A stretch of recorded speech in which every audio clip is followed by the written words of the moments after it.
Madam President and distinguished members of the court, it is a privilege to appear before the court on behalf of South Africa. I will address Israel's genocidal intent. At this stage, the court is not required to determine that the only inference to be drawn from the available evidence is genocidal, to order provisional measures, as that is to decide the merits. Rather, the assessment of the existence of an intent to destroy could be made by the court only at the stage of the examination of the merits. That some of the alleged acts may also amount to atrocities other than genocide does not exclude the finding of plausible acts of genocide. Madam President, South Africa is not alone in drawing attention to Israel's genocidal rhetoric against Palestinians in Gaza. 15 United Nations special rapporteurs and 21 members of the United Nations working groups have warned that what is happening in Gaza reflects a genocide in the making and an overt intent to destroy the Palestinian people under occupation. Israel has a genocidal intent against the Palestinians in Gaza. That is evident from the way in which Israel's military attack is being conducted, which has been described by Ms. Hassim SC. It is systematic in its character and form. The mass displacement of the population of Gaza, headed into areas where they continue to be killed, and the deliberate creation of conditions that, quote, lead to a slow death, unquote. There is also the clear pattern of conduct, the targeting of family homes and civilian infrastructure, laying waste to vast areas of Gaza, and the bombing, shelling, and sniping of men, women, and children where they stand, the destruction of the health infrastructure, and lack of access to humanitarian assistance. So much so that as we stand today, 1% of the Palestinian population in Gaza has been systematically decimated, and 1 in 4 Gazans have been injured since 7 October. These two elements alone are capable of evidencing Israel's genocidal intent in relation to the whole or part of the Palestinian population in Gaza. However, third, there is an extraordinary feature in this case, that Israel's political leaders, military commanders, and persons holding official positions have systematically and in explicit terms declared their genocidal intent. And these statements are then repeated by soldiers on the ground in Gaza as they engage in the destruction of Palestinians and the physical infrastructure of Gaza. We show this third element next. Israel's special genocidal intent is rooted in the belief that, in fact, the enemy is not just the military wing of Hamas, or indeed Hamas generally, but is embedded in the fabric of Palestinian life in Gaza. On 7 October, in a televised address, Israeli Prime Minister Benjamin Netanyahu declared war on Gaza, and I quote, Israel had started clearing out the communities that have been infiltrated by terrorists. And he warned of an unprecedented price to be paid by the enemy. There are more than 2.3 million Palestinians in Gaza. Israel is the occupying power in control of Gaza. It controls entry, exit, and the internal movements of inside Gaza. And qua Prime Minister, Mr. Netanyahu exercises overall command over the Israeli Defense Force and, in turn, the Palestinians in Gaza. Prime Minister Netanyahu, in his address to the Israeli forces on 28 October 2023, preparing for the invasion of Gaza, urged the soldiers to remember what Amalek has done to you. This refers to the biblical command by God to Saul for the retaliatory destruction of an entire group of people known as the Amalekites, put to death men and women, children and infants, cattle and sheep, camels and donkeys. The genocidal invocation to Amalek was anything but idle. It was repeated by Mr. Netanyahu in a letter to the Israeli Armed Forces on 3 November 2023. Madam President, let the Prime Minister's words speak for themselves.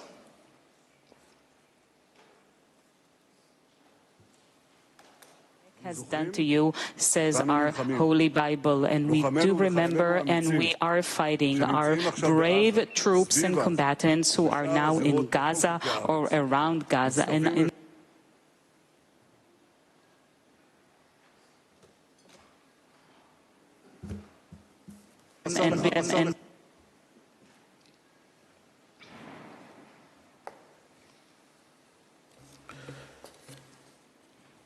The Deputy Speaker of the Knesset, Israel's parliament, has called for the erasure of the Gaza Strip from the face of the earth. The Defense Force agrees. On 9 October, the Defense Minister, Yoav Gallant, gave a situation update to the army, where he said that as Israel was imposing a complete siege on Gaza, there would be no electricity, no food, no water, no fuel.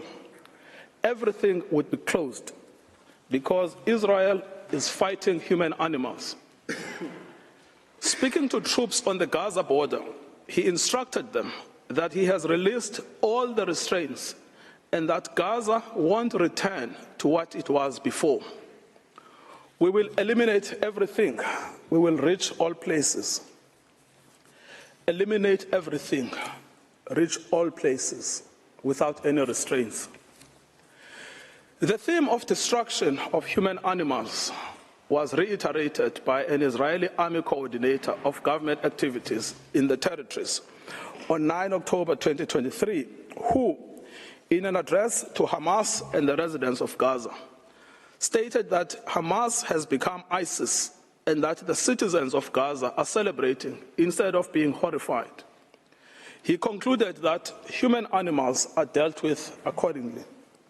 Israel has imposed a total blockade on Gaza. No electricity, no water, just damage. You wanted hell, you will get hell.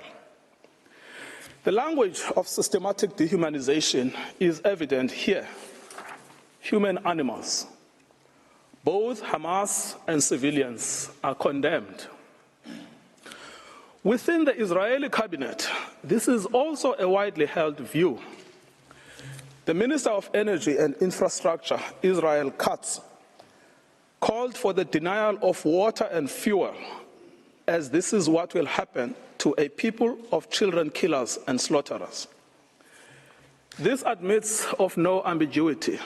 It means to create conditions of death of the Palestinian people in Gaza. To die a slow death because of starvation and dehydration, or to die quickly because of a bomb attack or snipers, but to die nevertheless.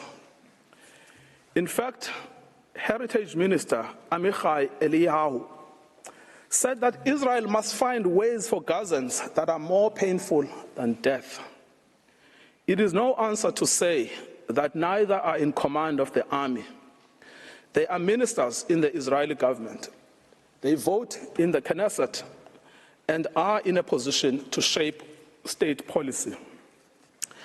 The intent to destroy Gaza has been nurtured at the highest levels of state, as President Isaac Herzog has joined the ranks of those signing bombs destined for Gaza. Having previously noted that the entire population in Gaza is responsible and that this rhetoric about civilians not aware, not involved is absolutely not true, we will fight until we break their backbone. Later attempts by the President and others to neutralize this speech have not altered the sting of his words, which was to tar all Palestinians as responsible for the actions of Hamas. Nor, as I will show below, has it affected how state policy is understood within government. The Minister of National Security repeated the President's statements that Hamas and civilians are responsible in equal measure. On 10 November 2023, in a televised interview, he stated that when we say that Hamas should be destroyed, it also means those who celebrate, those who support, and those who hand out candy. They are all terrorists, and they should also be destroyed. These are orders to destroy and to maim what cannot be destroyed. These statements are not open to neutral interpretations or after-the-fact rationalizations and reinterpretations by Israel. The statements were made by persons in command of the state. They communicated state policy. It is simple. If the statements were not intended, they would not have been made. The genocidal intent behind these statements is not ambiguous to the Israeli soldiers on the ground. Indeed, it is directing their actions and objectives. On 7 December 2023, Israeli soldiers proved that they understood the Prime Minister's message to remember what the Amalek has done to you as genocidal. They were recorded by journalists dancing and singing. We know our motto, there are no uninvolved, that they obey one commandment, to wipe off the seed of Amalek. The Prime Minister's invocation of Amalek is being used by soldiers to justify the killing of civilians, including children. These are the soldiers repeating the inciting words of their Prime Minister.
Israeli soldiers in Gaza were filmed dancing, chanting, and singing in November.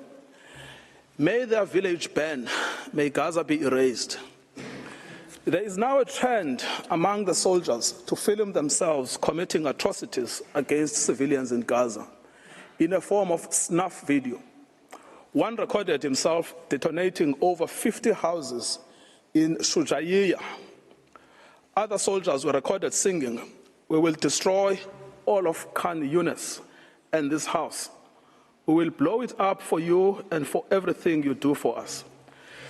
These are the soldiers putting into effect their command.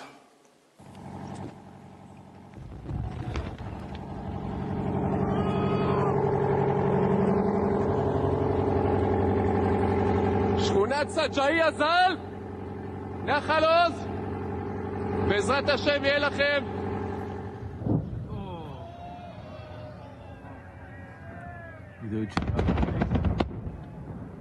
חטיבה 828, אומרת לסג'אעיה שלום.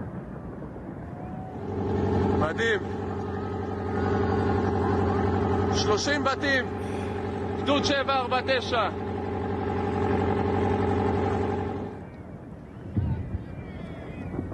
כאן מתחיל הניצחון.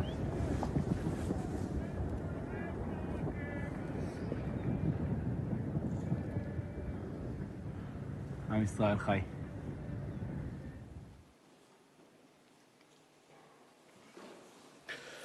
The commanders of the army are also of the same mind. Israeli army commander Yair Ben David has stated that the army had done in Beit Hanon and did there as Shimon and Levi did in Nablus, and that the entire Gaza should resemble Beit Hanon. Israeli soldier Yeshai Shalev published a video against the backdrop of the ruins of what was the site of Al-Azhar University with the caption, "Once upon a time, there was a university in Gaza, and in practice, a school for murderers and human animals." Soldiers obviously believe that this language and their actions are acceptable because the destruction of Palestinian life in Gaza is articulated state policy. Senior political and military officials encouraged without censure the 95-year-old Israeli army reservist Ezra Yachin, a veteran of the Deir Yassin massacre against the Palestinians in 1948, to speak to the soldiers ahead of the ground invasion in Gaza. In his tour, he echoed the same sentiment while being driven around in an officially Israeli army vehicle dressed in Israeli army fatigue. I quote, "Be triumphant and finish them off, and don't leave anyone behind. Erase the memory of them. Erase them, their families, mothers and children. These animals can no longer live. If you have an Arab neighbor, don't wait, go to his home and shoot him. We want to invade, not like before. We want to enter and destroy what's in front of us, and destroy houses, then destroy the one after it. With all of our forces, complete destruction, enter and destroy. As you can see, we will witness things we've never dreamed of. Let them drop bombs on them and erase them." As recently as 7 January 2024, a video of a soldier was posted online where he boasts that the army had destroyed the entire village of Hibat Azar. For 2 weeks, he said, they had worked hard to bomb the village and executed their mandate. Any suggestion that senior politicians did not mean what they said, much less that the meaning was not understood by soldiers in Gaza, would be without any merit. The scale of destruction in Gaza, the mass targeting of family homes and civilians, the war being a war on children, all make clear that genocidal intent is both understood and is being put into practice. The articulated intent is the destruction of Palestinian life in all its manifestations. The genocidal rhetoric is also commonplace within the Israeli Knesset. Members of the Knesset have repeatedly called for Gaza to be wiped out, flattened, erased, and crushed on all its inhabitants. They have deplored anyone feeling sorry for the uninvolved Gazans, asserting repeatedly that there are no uninvolved, that there are no innocents in Gaza, that the killers of the women and children should not be separated from the citizens of Gaza, and that the children of Gaza have brought this upon themselves, and that there should be one sentence for everyone there, death. Finally, the lawmakers have called for mercilessly bombing from the air, with some advocating for the use of nuclear doomsday weapons, and a Nakba that will overshadow the Nakba of 48.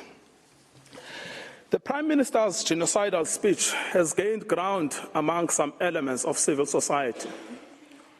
A famous singer has repeated Mr. Netanyahu's Amalek reference, stating that Gaza must be wiped out and be destroyed with every Amalek seed. We simply must destroy all of Gaza and exterminate everyone who is there. Another has called to erase Gaza, not leave a single person there. Journalists and commentators have announced that the woman is an enemy, the baby is an enemy, the pregnant woman is an enemy.